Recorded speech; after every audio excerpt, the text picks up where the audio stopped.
Hello children, welcome to my class. Today we are going to read chapter 2 of First Flight, Nelson Mandela Long Walk to Freedom. ये कहानी Nelson Mandela की है, इनके आत्मकथा से ली गई है। आज हम इस नेल्सन मंडेला की इस कहानी को पढ़ेंगे। तो इस कहानी को पढ़ने से पहले जो लिखा गया है उसके बारे में हम पढ़ते हैं, ठीक है। Apartheid is a political system that separates people according to their race. apartheid यानी कि रंग भेद। तो रंग भेद के बारे में कुछ पढ़ाने से पहले मैं बताना चाहती हूँ कि जैसे कि हम जानते हैं कि रंग भेद कहते हैं, जैसे काला और गोरे की लड़ाई बहुत पहले छिड़ी थी ना, काले और गोरे की लड़ाई। ये कहानी उसी साउथ अफ्रीका के लोग को काला माना जाता था, है ना। तो नेल्सन मंडेला काले लोगों के नेतृत्व में ये लड़ाई लड़ रहे थे रंग भेद की, और उसी लड़ाई के बारे में हम उनके पढ़ेंगे। You have heard of Nelson Mandela and his African national Congress. Nelson Mandela का नाम तुमने सुना होगा, और वो अफ्रीकन नेशनल कांग्रेस उनकी पार्टी थी। Spent a lifetime fighting against apartheid. उन्होंने जिंदगी भर रंग भेद के लिए लड़ाई किया। Mandela had to spend 30 years in prison. Mandela को 30 साल जेल में बिताने पड़े। Finally democratic elections were held in South Africa in 1994। और अंततः साउथ अफ्रीका में 1994 में इलेक्शन हुआ। And Mandela became the first black president of a new nation.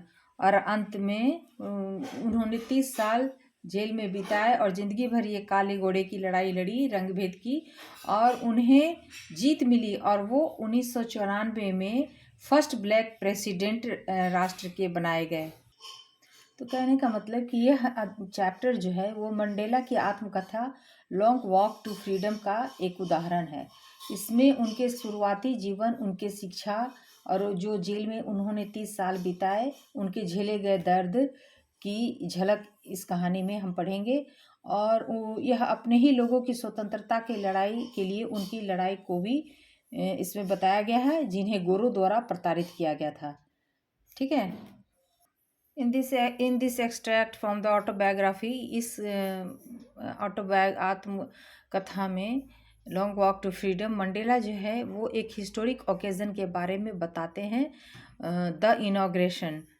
Can you guess what the occasion might be? Check your guess with this new item from the BBC of 10 May 1994। तो वो Nelson Mandela के autobiography से लिया गया long walk to freedom का एक historic occasion है, inauguration.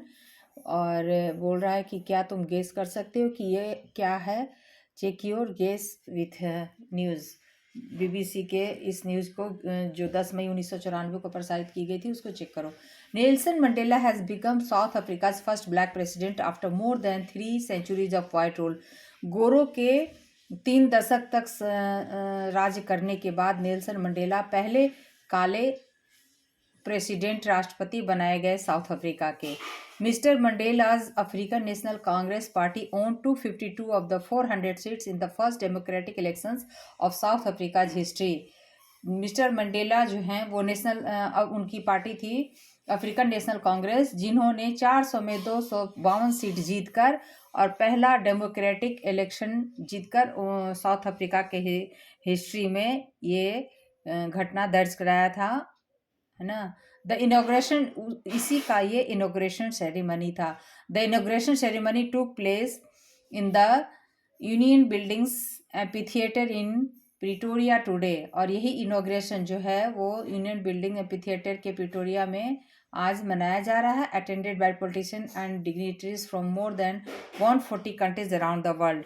कहने का मतलब कि दक्षिण अफ्रीका के पहले अश्वेत राष्ट्रपति नेल्सन मंडेला को और उनके सहयोगियों का शपथ ग्रहण 10 मई को आयोजित किया गया था। यहाँ पे ऐतिहासिक अवसर था और 140 देशों के गण्यमान्य व्यक्ति और प्रतिनिधि शामिल होने के लिए आए थे। यहाँ समारोह कहाँ था? तो प्रिटोरिया में यूनियन बिल्डिंग्स द्वारा गठित सुंदर बलुआ पत्थर एम्पी थिएटर में हुआ था। सबसे पहले श्री डी के क्लेर्क, दूसरे उपराष्ट्रपति, फिर थाबो मोबेकी और एक उपराष्ट्रपति ने शपथ।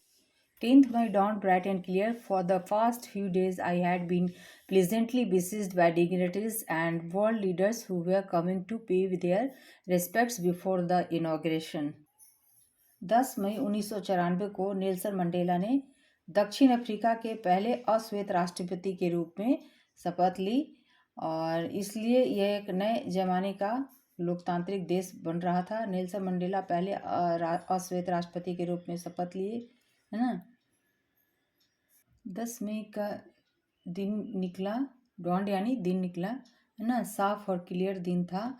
और for the past few days I had been pleasantly besieged by dignitaries and world leaders who were coming to pay their respects before the inauguration. और मैं जितने भी महानुभाव हैं उन लोगों, उच्च पद पे बैठे हुए उन लोगों के द्वारा घेर लिया गया था और जो मुझे रिस्पेक्ट देने आए थे इस इनॉग्रेशन पे। The inauguration would be the largest gathering ever of international leaders on South African soil. और इस इनॉग्रेशन में बहुत महान लोग थे, अंतर्राष्ट्रीय नेता भी थे, है ना, जो साउथ अफ्रीका की मिट्टी पे पधारे थे। The ceremonies took place in the lovely sandstone amphitheatre formed by the union buildings in Pretoria. और ये यूनियन प्रिटोरिया के एम्पी थिएटर जो सैंडस्टोन से बना हुआ था, वहाँ पे ये सेरेमनीज आयोजित किया गया था। For decades this had been the seat of white supremacy and now it was the site of a rainbow gathering of different colours and nations for the installation of South Africa's first democratic. तो यह औपचारिक सार्वजनिक समारोह पिटोरिया नगर में union buildings द्वारा बलुआ पत्थर से बनाया गया सुंदर गोलाकार रंगमंडल में आयोजित किया गया और दर्शकों द्वारा यह श्वेत सर्वोच्चता की सीट रही थी। और अब यह दक्षिण अफ्रीका के प्रथम लोकतांत्रिक और गैर जातीय सरकार की स्थापना के लिए विभिन्न रंग और राष्ट्र की इंद्रधनुषी सभा की का स्थल थी। On that lovely ottoman day I was accompanied by my daughter Jenani. On the podium, Mr. D. Clark was first sworn in as second deputy president.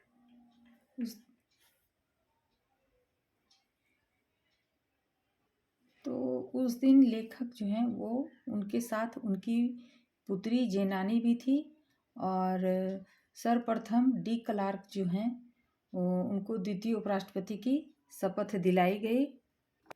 उसके बाद 10 Thabo Mbeki was sworn in as first deputy president.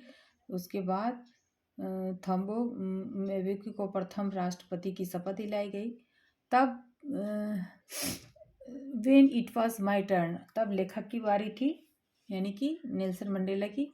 I pledge to obey and uphold the Constitution and to devote myself to the well-being of the Republic and its people, to the assembled guests and watching world। और उसके बाद तब लेखक की बारी थी और उनको राष्ट्रपति की शपथ दिलाई गई। उन्होंने संविधान की रक्षा करने और उसे मानने की शपथ ली और उन्होंने व्यक्तियों की भलाई के प्रति लगाव रखने की भी शपथ ली। I say today all of us do by our presence here confer glory and hope to newborn liberty out of the experience of an extraordinary human disaster that lasted too long must be born a society of which all humanity will be proud। तब मैंने कहा, यानी कि उन्होंने कहा कि वे उसके देशवासियों के साथ होने के लिए वहाँ आए थे और वह न्याय, शांति और मानव सम्मान के लिए आम विजय थी, है ना, आम विजय, साझी विजय। उन्होंने अपने देशवासियों को गरीबी, दुख और भेदभाव से स्वतंत्र करने की शपथ ली। तो इस भाषण में मंडेला ने बताया कि कैसे दशकों तक दक्षिण अफ्रीका श्वेत वर्चस्व की सरकार की पीठ थी, यानी कि गोरे और श्वेत लोगों का शासन था।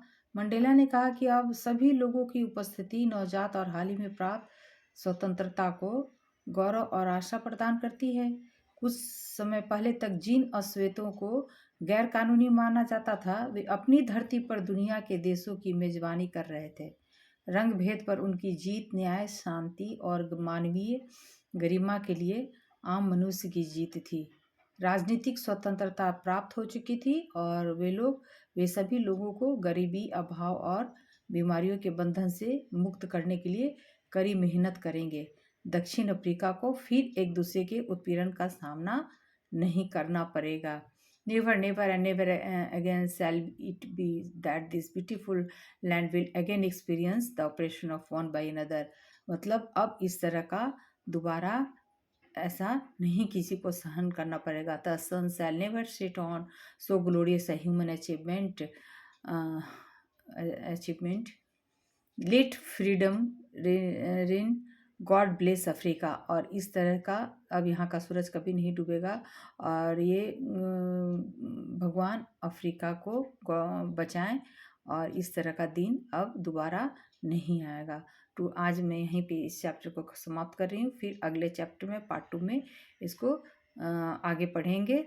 सो till then bye guys and thank you for joining me, and if you want to read this chapter, please join me and like and subscribe my channel.